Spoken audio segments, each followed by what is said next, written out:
each individual thing has to be as interesting as a person playing on their own.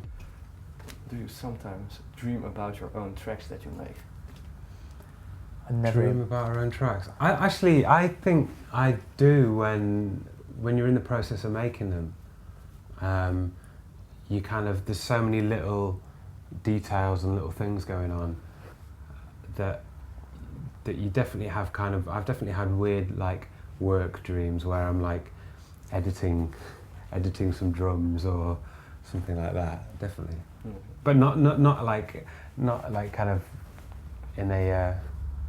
I definitely dreamt a few melodies as well. Okay. But very hard to kind of like remember them. But not afterwards, not after Yeah. you finished it. No, you no, don't sit no, around okay. dreaming about No, tracks. no. Only during the process. Yeah. Some of those melodies that you have dreamt about, did they come back on It's the kind, album? Or? it's kind of hard because like I don't think I'm very good at remembering my dreams. I've got a friend who's writing a book of dreams. Yeah.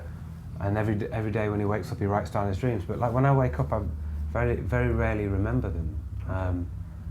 So yeah, it's kind of hard. It's even harder to write down a melody, you know. Yeah. Making an electro track is much more abstract than, for example, making a rock track because everybody can see who's picking up the guitar, the drum kit, the bass.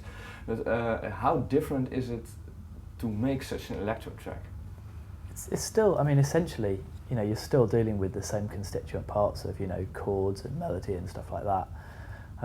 I guess there's perhaps more emphasis on the sonics of it in terms of, like often in like techno, the actual sound of a synth or a part of the drums or something like that will be almost as important perhaps as the melody in terms of making that track have an identity and be individual.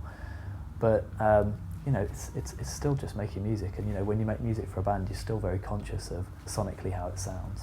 I think the sounds, like a lot of the time, dictate the melody that you make as well. You know, especially, you know, with us, we'll find an idea of a sound or a kind of phrasing or something like that, and that will then dictate the actual chords and the melody that we play. You know, which is sort of the other way around. So how you traditionally think about it, I suppose.